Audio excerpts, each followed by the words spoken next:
नमस्कार, मैं हूं राहुल शर्मा। आप देख रहे हैं आज का सबसे बड़ा मुद्दा और सबसे बड़े मुद्दे में आज हम चर्चा कर रहे हैं बसपा सुप्रीमो मायावती की। बसपा सुप्रीमो मायावती क्या आने वाले वक्त में क्या जो वोट बैंक उनका गया है या उत्तर प्रदेश में जिस तरीके से बसपा का जनाधार गिरा है वोट बैंक के लिहाज से, क्या वो मजबूत होता नजर आएगा। लेकिन देखिए, एक सबसे बड़ी चुनौती क्या है। सबसे बड़ी चुनौती जो हम उत्तर प्रदेश के अंदर देख रहे हैं वो ये है कि अब वोट कहीं ना कहीं बढ़ रहा है और वोट बांटने का जो काम है, एक जहां चंद्रशेखर आजाद रावण कर रहे हैं, तो दूसरी तरफ पर अगर बात करें तो समाजवादी पार्टी कर रही है और दोनों तरफ जो वोट बढ़ रहा है वो दलितों का वोट बैंक बढ़ रहा है। ऐसे में बसपा सुप्रीमो मायावती का हाल ही में जो बयान सामने आया और उस बयान के कई मायने ये निकाले जा रहे हैं कि कहीं ना कहीं उन्होंने ये बताया कि जो बहुजन समाजवादी पार्टी है, बसपा जो पार्टी है, वो हमेशा से गरीबों की पार्टी रही है, वो हमेशा से जनता की पार्टी रही है और बहुत बड़े हद तक अगर मैं कहूं तो जनता का जो विश्वास है वो रहा है पार्टी के ऊपर और पार्टी ने भी काम किया है। लेकिन ये एक बहुत बड़ी बात जो है वो ये बनकर निकल कर सामने आ रही है कि बसपा सुप्रीमो मायावती क्या उत्तर प्रदेश में वापस से अपने उस जनाधार को मजबूत करते नजर आएंगे। हालांकि इस बीच अपने दर्शकों को हम बताएं कि जिस तरीके से मायावती ने अपने भतीजे को आकाश को जो जिम्मेदारी दी है, उसके बाद में जो तस्वीर है वो और ज्यादा बदल रही है। देखिए, लगातार अगर उपचुनाव से पहले हम बात करें तो जिस तरीके से रैली कर रहे हैं आकाश, और इसके अलावा युवाओं को अपने साथ लाना, वोट बैंक को वापस से बसपा के साथ जोड़ना, ये बसपा के लिए एक कठिन, मैं अगर कहूं तो समय जरूर है। लेकिन क्या जो बसपा है वो अगर वापस से अपने वोट बैंक को निकाल लेती है, वापस से वोट बैंक अपना मजबूत कर लेती है, तो क्या इसका फर्क पड़ेगा। आकाश क्या कुछ कह रहे हैं, देखिए रिपोर्ट। साथियों, ये लिस्ट इतनी लंबी है कि कभी कभी सोचकर हैरत होती है कि सिर्फ 5 साल में कोई इतना काम कैसे कर सकता है। लेकिन साथियों, अगर अपने समाज के लिए, अपने लोगों के लिए काम करने का जज्बा हो तो कोई भी काम असंभव नहीं, हर काम संभव होता है। जैसा कि हमें पूरा विश्वास है, हम पूरे तरीके से भरोसा रखते हैं कि यहाँ पर जब आप अभय जी को मुख्यमंत्री बनाएंगे तो वो भी उसी दिल और तमन्ना से आप लोगों के लिए काम करेंगे। साथियों, अगर हम 10 साल का रिकॉर्ड उठाएं भाजपा का, तो यहां पर रोजगार के नाम पर आज भी 40% युवा बेरोजगार घूम रहा है। इतना काम किया है बीजेपी ने कि यहां पे 40% युवा बेरोजगार घूम रहा है। और ऐसा नहीं कि ये लोग रोजगार नहीं दे सकते हमारे युवा बच्चों को। आज अगर आप सरकारी रिकॉर्ड उठाएं तो आज भी 2 लाख से ज्यादा सरकारी पद खाली पड़े हैं। 2 लाख से ज्यादा सरकारी पद खाली पड़े हैं। एक तरफ 40% युवा रोजगार मांग रहा है और ये लोग वो 2 लाख पद भरने को तैयार नहीं, परंतु वो पद भरने की बजाय ये लोग क्या करते हैं, कौशल विकास निगम जैसी योजनाएं चला रहे हैं। पक्की नौकरियों देने की बजाय ये कॉन्ट्रैक्चुअल यानी अस्थायी नौकरियां भरने की कोशिश कर रहे हैं, जिसके तहत जो पक्की नौकरियों में आरक्षण मिलने की व्यवस्था तय की गई है वो आप लोगों को ना मिल सके। उस पद पे ये लोग चल रहे हैं, उस रास्ते ये लोग चल रहे हैं ताकि आपको आपके आरक्षण से दूर कर सके। साथियों, एक तरफ भाजपा की सरकार ऐसे काम कर रही है और दूसरी तरफ हमारे लोगों को गरीब बनाकर, कमजोर बनाकर हमारे लोगों को अंदर से खोखला कर रही है। तो दूसरी तरफ कांग्रेस और भाजपा, कांग्रेस की सरकार भाजपा को इन महत्वपूर्ण मुद्दों पर ना घेरकर उनका एक तरीके से साथ दे रही है। साथियों, तो ये दोनों पार्टियां एक ही सिक्के के 2 पहलू हैं। एक तरफ डंडा मारता है तो दूसरी तरफ ताली बजाता है और पिसता है हमारा किसान, हमारा दलित, हमारा पिछड़ा वर्ग। साथियों, समय आ गया है कि ऐसी सरकार को अब आप जड़ से उखाड़ फेंक हमारे अभय सिंह चौटाला जी को सत्ता में बिठाकर अपना भविष्य सुरक्षित करने का। साथियों, दूसरी तरफ, एक तरफ तो ये लोग हैं और दूसरी तरफ आदरणीय बहन कुमारी मायावती जी ने 5 साल में 90,000 से ज्यादा शिक्षकों को रोजगार देने का काम किया था। 1 लाख से अधिक सफाई कर्मचारियों को रोजगार देने का काम किया। 2 लाख से अधिक पुलिस फोर्स में भर्ती की और यही नहीं, 30 लाख से अधिक अपर कास्ट समाज के कमजोर वर्गों के लोगों को सरकारी नौकरियों देने का काम किया। साथियों, यही नहीं बल्कि बहन जी के शासनकाल के दौरान बसपा की सरकार ने कृषि एवं संबंधित कार्यों में मिनिमम वेज को 55 रुपए से बढ़ाकर 100 रुपए प्रतिदिन किया था और हमारे पिछड़े वर्ग की क्रीमी लेयर की वार्षिक आय को 3 लाख रुपए से बढ़ाकर 5 लाख रुपए करने का काम किया। और यही नहीं बल्कि हमारे गन्ना खरीदी के दाम भी रातों रात दुगने कर दिए गए थे।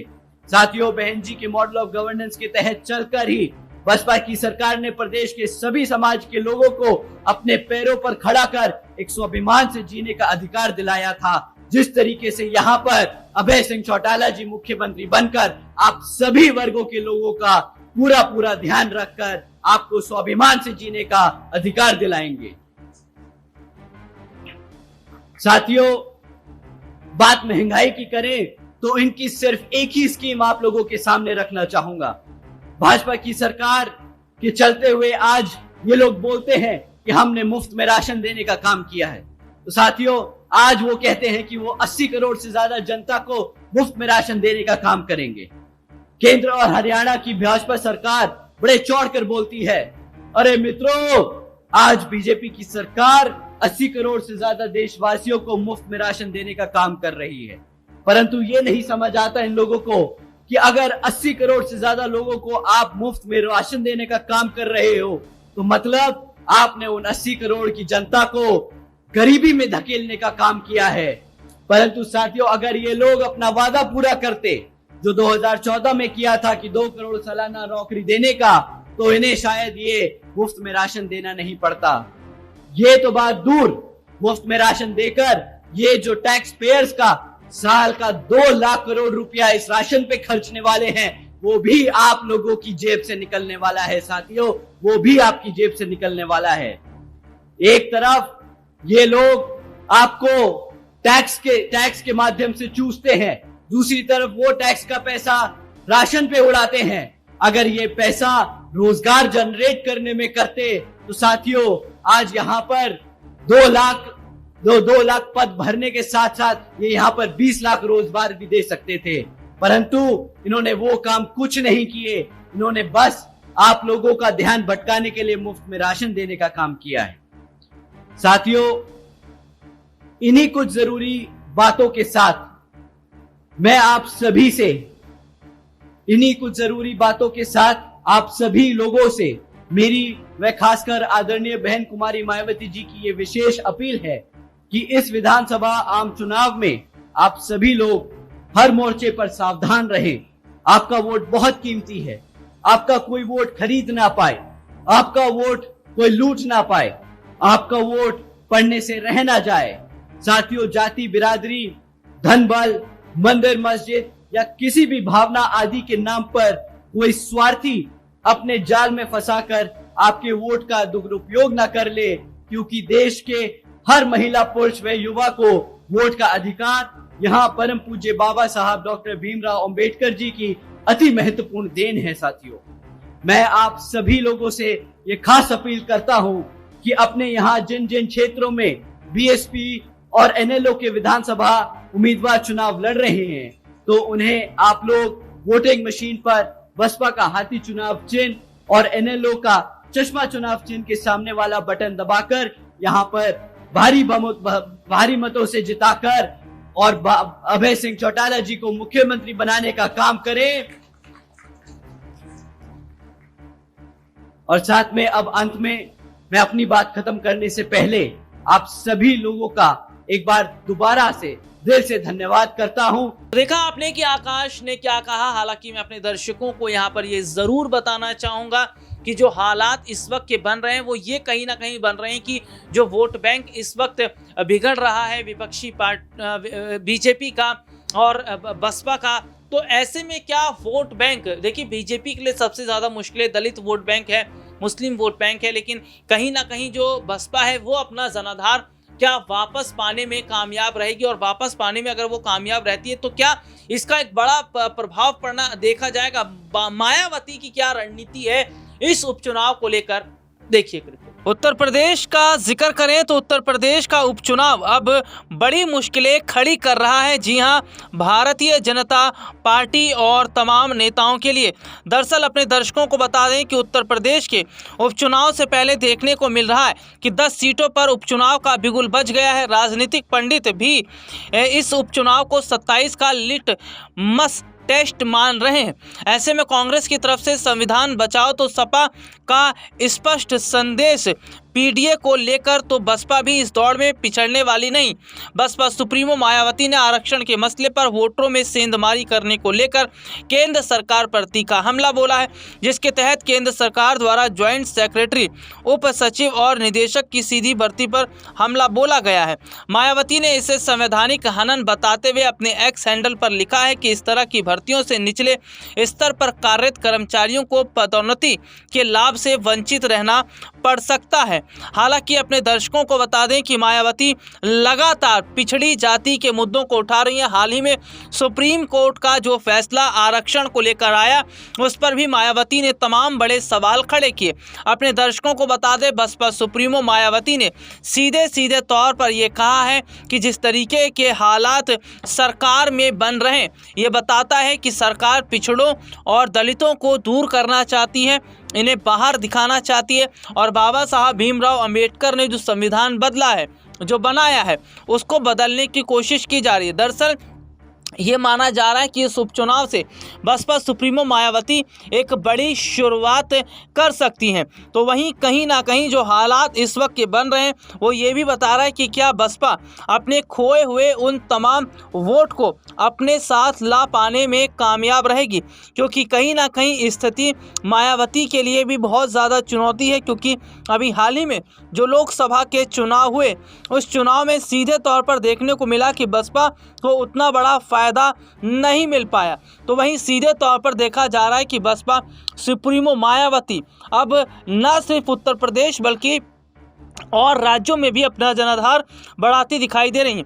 बहुजन समाज पार्टी की अध्यक्ष एवं उत्तर प्रदेश की पूर्व मुख्यमंत्री मायावती ने शुक्रवार को जम्मू कश्मीर में विधानसभा चुनाव की घोषणा का स्वागत करते हुए कहा, बसपा यह चुनाव अकेले लड़ेगी। बसपा प्रमुख मायावती ने शुक्रवार को सोशल मीडिया मंच एक्स पर एक पोस्ट में कहा कि लोकतंत्र में चुनाव की अहम भूमिका, जिससे बहुत सारी समस्याओं का समाधान है। उन्होंने कहा, पार्टी लंबे इंतजार के बाद जम्मू कश्मीर में विधानसभा चुनाव के लिए तिथि की घोषणा होने का स्वागत करती है, ताकि वहां संविधान के हिसाब से राजनीतिक और लोकतांत्रिक गतिविधियां जोर पकड़ सकें। वैसे अपने दर्शकों को बता दें कि ये सीधे तौर पर देखा जा रहा है कि बसपा सुप्रीमो मायावती ने हाल ही में एक बयान दिया था। बसपा सुप्रीमो मायावती ने हाल ही में जो बयान दिया, वो बयान ये सीधे तौर पर बता रहा है कि क्या आने वाले समय में मायावती जो हैं वो न सिर्फ बीजेपी बल्कि समाजवादी पार्टी का खेल बिगाड़ सकती है। दरअसल बसपा सुप्रीमो मायावती ने जो बयान दिया है, उसमें वो सीधे तौर पर कह रहे हैं कि बसपा कभी अमीरों की पार्टी नहीं रही है और बसपा में कभी अमीरों का राज नहीं रहा।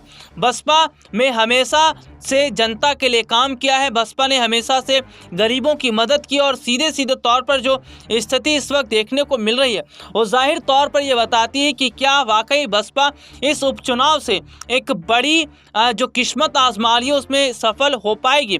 हालांकि वोट बंटने के काफ़ी आसार दिखाई दे रहे हैं। मुसलमान और दलित वोट बैंक बंटने का नुकसान मायावती को भी हो सकता है। चंद्रशेखर आज़ाद रावण, जिन्होंने बड़ा फैसला कर लिया है कि सभी 10 सीटों पर वो अपने उम्मीदवारों को उतारेंगे, तो ये देखा जा रहा है कि क्या वोट अगर बढ़ता है तो इसका फ़ायदा चंद्रशेखर आज़ाद रावण को होगा और क्या इसका फ़ायदा सपा को होगा। लेकिन कहीं ना कहीं बसपा जो रणनीति बना रही है और सोच समझकर जो उम्मीदवार उतार रही है, बताता है कि एक बड़ी चुनौती बसपा भी सपा और चंद्रशेखर आज़ाद रावण के साथ साथ बीजेपी के लिए बन रही है। तो मायावती की क्या रणनीति है इस उपचुनाव को लेकर, ये आपने देखा। और कहीं ना कहीं जो हालात इस वक्त हैं, वो जाहिर तौर पर ये बता रहे हैं कि क्या आगामी समय के अंदर मायावती क्या बीजेपी और सपा का खेल बिगाड़ पाने में कामयाब रहेंगी, या फिर समाजवादी पार्टी को ही जो बड़ा वोट बैंक है वो मिलेगा और वो विपक्ष में एक बड़े चेहरा बनकर सामने आएगी और उत्तर प्रदेश के उपचुनाव में कई बड़ी सीटों को जीतती भी नजर आएगी। आज के लिए इतना ही, आपसे फिर दोबारा मुलाकात होगी, तब तक के लिए इजाजत दीजिए, नमस्कार।